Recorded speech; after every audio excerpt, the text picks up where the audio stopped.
Wa tasarruful mustari utawi tasarupe wong kang tuku saking sarik hadis, saking sarik qadim, yang berarti mustari ini sekarang sudah menjadi sarik hadis. Oleh nasrepaken mang finaksi ing dalem perkara kang kurang, binaksi ing dalem perkara kang kurang, tasarruf kang ngurangi. Contone kabaiin kaya adol wa waqfin lan waqaf, wa ijaratin lan ijarah, wa hibatin lan hibah, iku safikun sah. Di anau karo temnestune ma tusurruf ma yusrafu barang kang den tasarupaken iku maliku ngeten nggih iku maliku milike mustari, iku milku milike mustari. Cuman wali syafi lan iku tetep keduwe wong kang ngarepaken syuf'ah nakduma utawi ngrusak perkara la syuf'ata kang ora ana syuf'ah iku maujud fi ing dalem ma kal waqfi kaya dene waqaf wal hibati lan hibah wal ijarati lan ijarah wa akhdhihi lan ngalapi syafi' ing siksun ay isiksi wa yatakhayyaru lan kena akan milih sapa syafi' bima ing perkara fi kang tetep ing dalem ma syuf'atun utawi syuf'ah kabaiin kaya be wasodakin lan mas kawin baina ayak khuza ing dalam antane ento ngalap sapa syafi' ilbai kelawan adol asani wal istakilan gawe mas kawin au yang kuduhu tawa ngrusak sapa si syafi' ing ma fihi syuf'atun wa ya'khuzulan ngalap sapa syafi' al awalak ingkang awal li ana haqqahu krata mesine hak li ana haqqahu krata mesine hak syafi' iku sabikun kang dingin. Andai kata oleh mustari niki sebagai sarik hadis telah dijual, aku telah ditasarufkan barang yang telah dibeli dari sarik qadim. Misalnya A dan B memiliki tanah 1 hektar dimiliki 2 orang atau dimiliki 3 orang ABC kan umpama ya sepenak seluruh ae daripada ngijri angel-angel. Kemudian punyaannya si A ini dijual kepada si C, yang berarti C ini merupakan sarik hadis karena asalnya yang bersekutu antara A dan B. Setelah miliknya A dijual kepada C, maka barang itu dimiliki 2 orang antara B dan C. C niki statusnya sarik hadis, yang mestinya proses seperti ini kalau sesuai dengan undang-undang fikih, undang-undang syariat, bagi B diperkenankan untuk mengambil barang yang telah dijual oleh si A kepada si B dengan mengganti apa yang diserahkan oleh si B kepada si diceritakan oleh si C kepada si A. Kepada si A. Nah, tapi di sini ada kasus Mustari telah menjual lagi. Jadi misalnya si C yang telah menjual kepada A, kan ini C ini statusnya sebagai mustari. Lalu mustari menasarupkan barang yang telah dibeli dari syarik qadim, jadi dari A, tasarupnya ini sah. Tasarupnya ini sah. Baik itu tasarup dengan jual beli, wakaf, ijarah, hibah, ini sah. Loh, kenapa kok sah? Karena barang yang sudah dibeli dari syarik qadim ini memang miliknya mustari. Wong dia dari hasilnya beli kok ya sudah menjadi miliknya, dijual pun tidak masalah. Dijual, ditasaruf, diwakafkan juga gak masalah. Dihibahkan juga enggak masalah. Tapi yang menjadi masalah bagi si B sebagai syarik qadim yang mestinya mengambil paksa dari si C dengan mengembalikan yang ia serahkan kepada si A sebagai syarik qadim, karena oleh si C ini telah dijual atau diwakafkan atau dihibahkan atau disewakan kepada si D.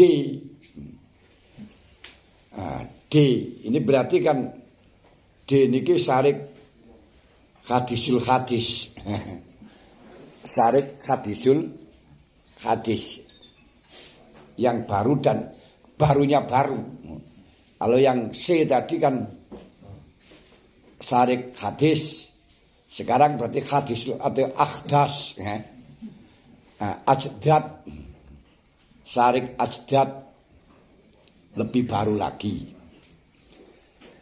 Nah, bagaimana bagi Syafiq, bagi si B ini, siapa ini?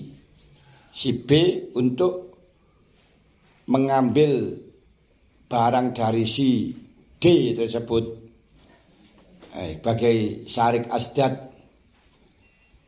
Di sini disebutkan wali Syafiq nakduma la syuf'ata fihi. Kalau tasarufnya si asdad tersebut, tasarufnya si hadis, ya. Tasarufnya hadis kepada asdad, jadid kepada asdad dengan tasaruf yang tidak bisa syuf'ah karena tidak ada saman. Contohnya dihibahno kan enggak ada syuf'ah, diwakafno juga enggak ada syuf'ah, dijarahno juga enggak ada syuf'ah karena memang enggak hilang pemilikan. Bagi Syafiq di dalam hal ini boleh merusak, berarti wakafnya dirusak, hibahnya dirusak, kalau ijarahnya dirusak, lalu mengambilnya pada sebagian tadi dengan harga yang telah diserahkan oleh si syarik hadis terhadap syarik qadim. Jadi yang telah diserahkan oleh si C kepada si A. Ayo sampai paham mboten? Mulak mboten? Mboten. Lek paham, bingung. Ora tau rene.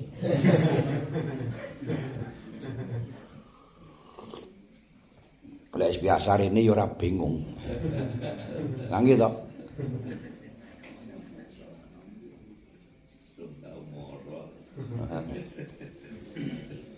Wa yatakhayyaru fima fihi syuf'atun.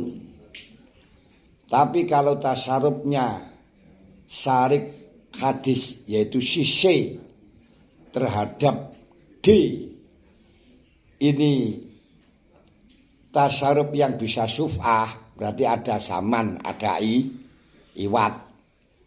Contone kabaiin, wasodakin, waisdakin. Ini ku dijual atau digawe mas kawin. Nah ini bagaimana cara pengambilannya? Apakah B mengambil barang yang telah dijual si A kepada si C dan telah dijual si C kepada si A dengan harga jualnya B kepada juga jualnya C kepada si A apa D kepada si B ya kepada si C. Ya.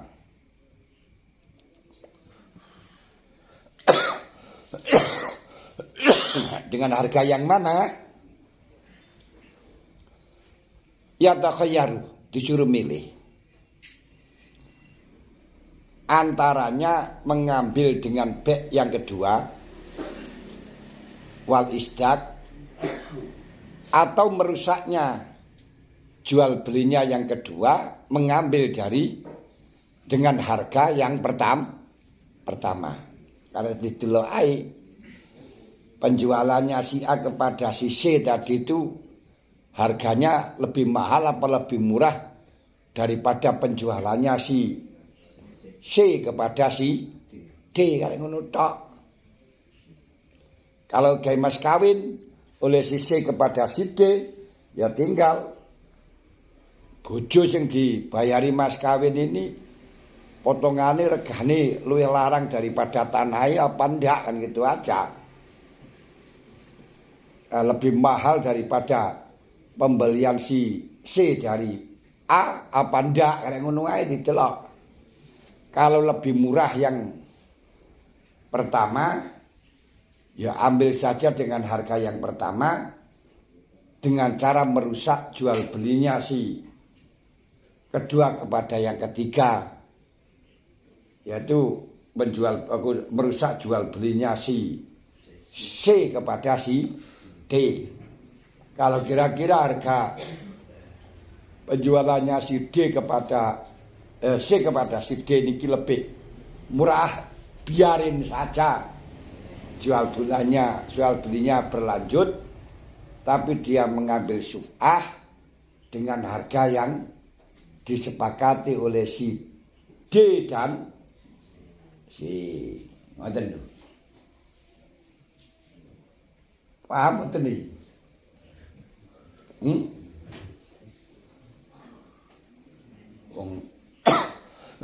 Muamalah niki ora paham ora masalah. Masalahnya apa? Iki ora masalah krana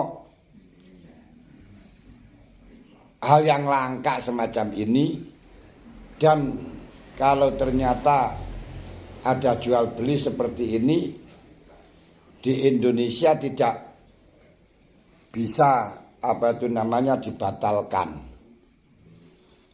karena sah dan tidaknya hukum muamalah di Indonesia itu ukurannya bukan bukan fikih tapi ukurannya OJK. Kalau dengan OJK sudah dilegalkan ya akan legal, kalau tidak dilegalkan ya tidak legal. Terserah undang-undang bisnis, undang-undang perdagangan.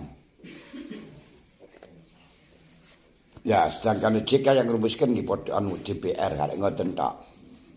Nah, di dalam rumusannya ini DPR bisa memberi referensi dari beberapa fikih yang kira-kira cocok. Fikihnya Imam Syafi'i seperti ini.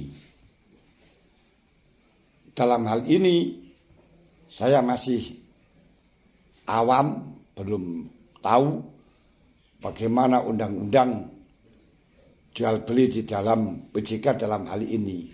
Tapi dirumusaken sah jual beli obligasi.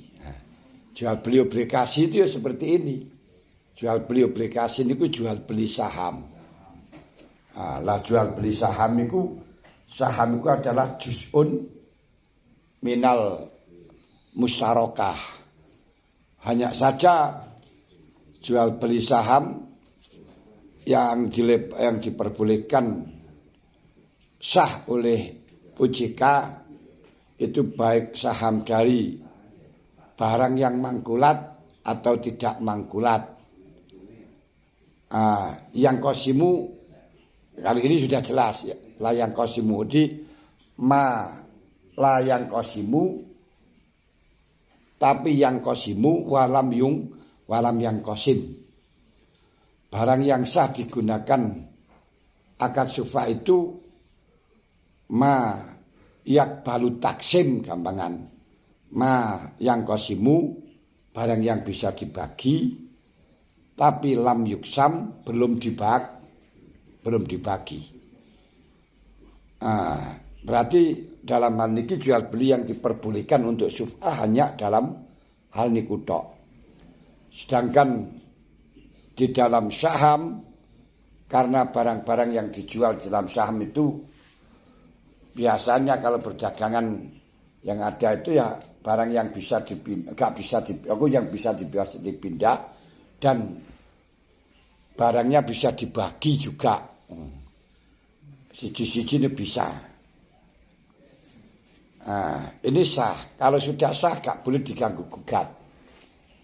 Berarti karena bai'u syahmi itu boleh, bai'u syahmi diperbolehkan, dilegalkan, obligasi dilegalkan, yang berarti tidak ada hak untuk syuf'ah. Tapi untuk syuf'ah ya tetap terserah penjual yang kedua.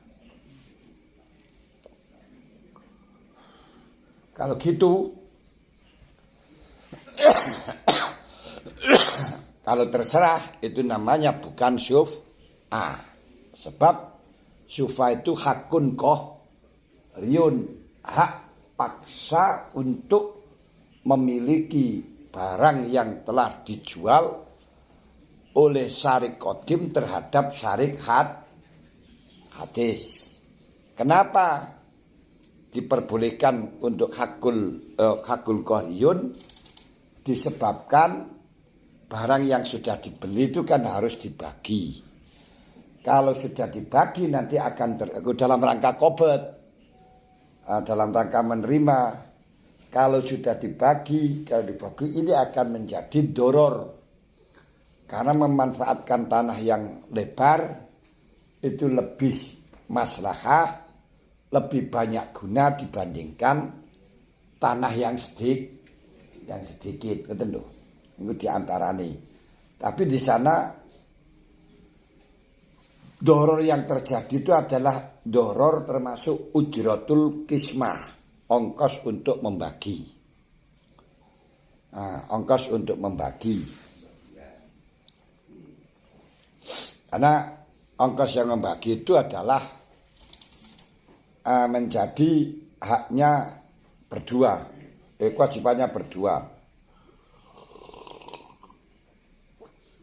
Tapi kalau hakun qahriyun, permintaan salah satunya, maka yang minta itulah yang berkewajiban untuk bayar ongkos atas pembagian. Biasanya kan pembagian itu manggil Pak kami tua, pamong, ya Pak RT atau bayar Pak Lurah, terus dia kasih makan, dan itu biaya niku lho. Dan pembagian niku ya mbuh uang rokok atau apa ngoten niku kan enek. Lah niku tanggung jawab sing tanggung jawabnya yang membeli. Aku yang minta untuk dibagi.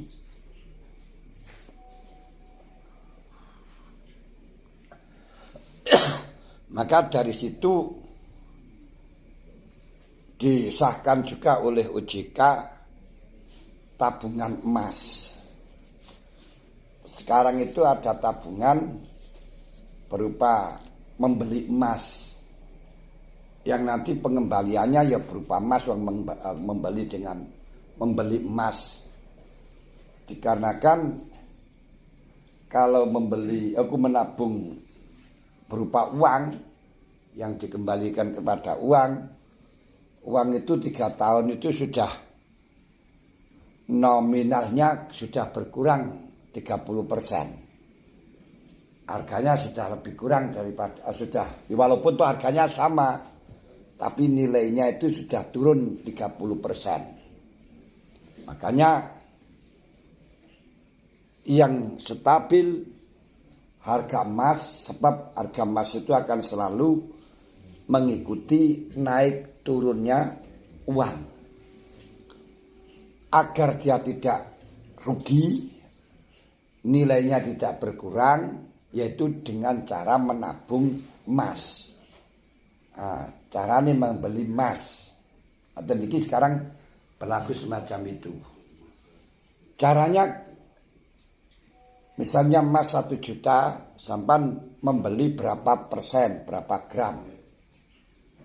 Kalau membeli, cuma gak bisa diterima, gak bisa diingkisam selama tidak sampai 1 gram.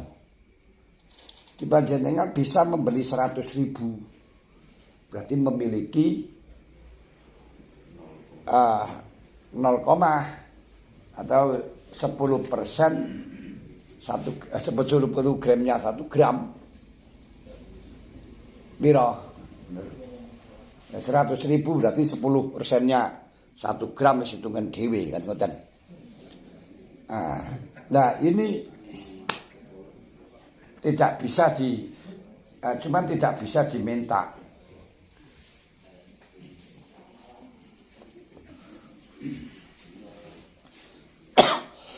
Tidak bisa diminta kecuali kalau sudah mencapai 1 gram. Berarti nanti sama nabung, kalau sudah sampai 1 juta baru boleh minta dikirim emasnya. Untuk emas dikirim itu dengan harga ketika mengirim, bukan ketika membeli. Karena memang menyimpan emas. Hanya dipotong dengan istilahnya di dalam pengemas itu ongkos cetak. Ongkos cetak. Entah berapa ongkos cetak itu biasanya apa digawe itu kayak ngapusi atau gimana saya nggak paham. Tapi ini ongkos cetak. Lah itu sah apa tidak penjualan semacam itu? Sah apa tidak penabungan semacam itu? Pada waktu di Mas Masyarakat di Kediri, setelah alot hampir dirumuskan tidak boleh, giliran saya yang disuruh taskan malah saya balik, kenapa tidak boleh? Ya boleh-boleh saja. Nah, sekarang yang mengatakan tidak boleh, alasannya apa? Alasannya ini menjual barang yang tidak jelas. Kenapa tidak jelas? Wong ini jelas emas, dan di sana ada emas batangan. Karena memang syarat daripada orang menabung emas di sana harus memiliki emas batangan. Barangnya nggak bisa diambil kalau tidak 1 gram. Padahal namanya membeli itu kan mestinya bisa untuk mengambil. Perlu Anda ketahui ini baik seperti baik obligasi, baik saham, atau baik sebagian. Yang berarti itu musyarakah. Musyarakah. Nah seperti kalau barangnya dahulu saya memberi 10%, aku setengah 1 gram semacam ini, kenapa enggak boleh? Kalau majhul, asalkan sudah tahu ukurannya enggak masalah. Sampean membeli ayam potong, enggak tahu besar kecilnya, tapi sudah ditentukan saya membeli 10 kilo. Kan ya berapa saja nanti sah kalian. Nah, berarti kan sudah bukan majhul lagi. Kalau masalah gak bisa dibagi, perlu kita ketahui barang yang mustarok, barang yang disekutui, ini kalau terjadi dibagi menjadi duror, sebab ketika belum ada 1 gram, setengah gram atau apa sepersepuluh gram kok dibagi dia malah gak bisa digunakan apa-apa. Makanya tidak harus diterima sebab terjadi doror. Makanya itu tidak berlaku juga syub'ah karena barangnya layang kosimu tidak bisa menerima dibagi. Barang yang bisa disyub'ah adalah barang yang menerima dibagi dan belum dibagi. Loh, nah ini kalau mengembalikannya kan harus ada ongkos. Betul. Siapa yang minta untuk dibagi, maka dia yang bertanggung jawab ongkosnya pembagian. Hanya saja kalau di dalam urusan emas ini tidak ongkosnya membagi, namun disebutkan dengan ongkos cetak. Nah, makanya panjenengan menjual emas terhadap toko yang asalnya panjenengan membeli ke sana. Ketika emas tidak munda, ya tetap dibeli seperti halnya panjenengan membeli, tapi dipotong ongkos cetak. Ya, dodol emas niku ora kelem rugi. Lho ini membelinya ya bener dibeli seperti asli tapi apa enggak ada potong. Kalau enggak ada potongan siapa yang gaji karyawannya? Karyawan setiap hari juga butuh makan, butuh ongkos. Lha ngoten lho. Sepakat potongan. Dan sepakat potongan. Sepakat niku potongan niku.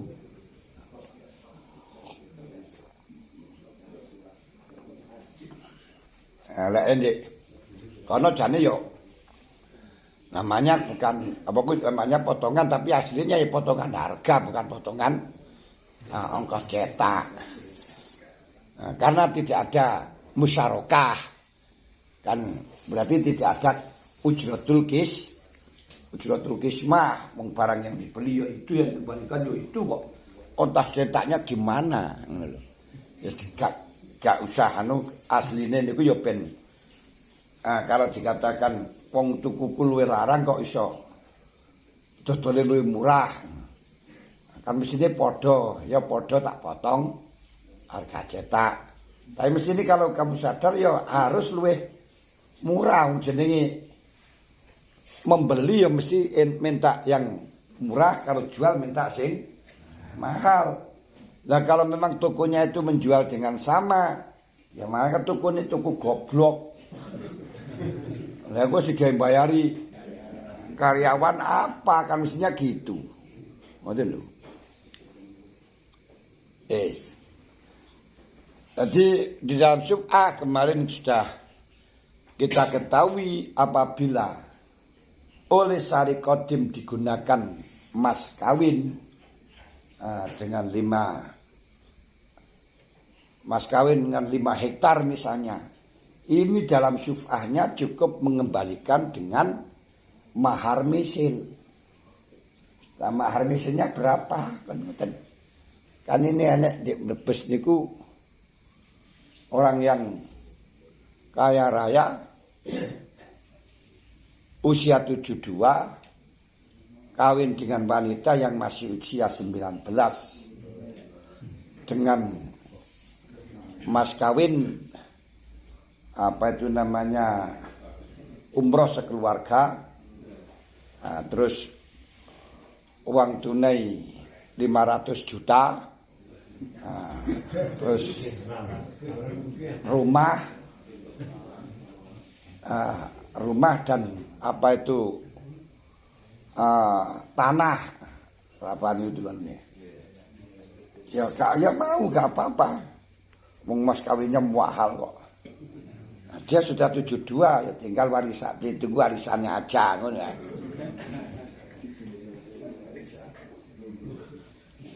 Tunggu ngeten nah. Nah, sekarang terjadi yang memang semacam itu ya. Wong sugih bisa milih.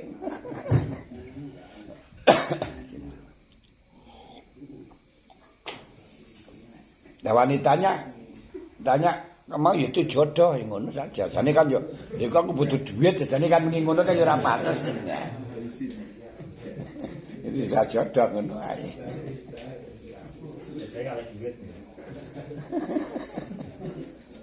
Jelare dirapi cah nom-noman gur oleh nome tok ge opo.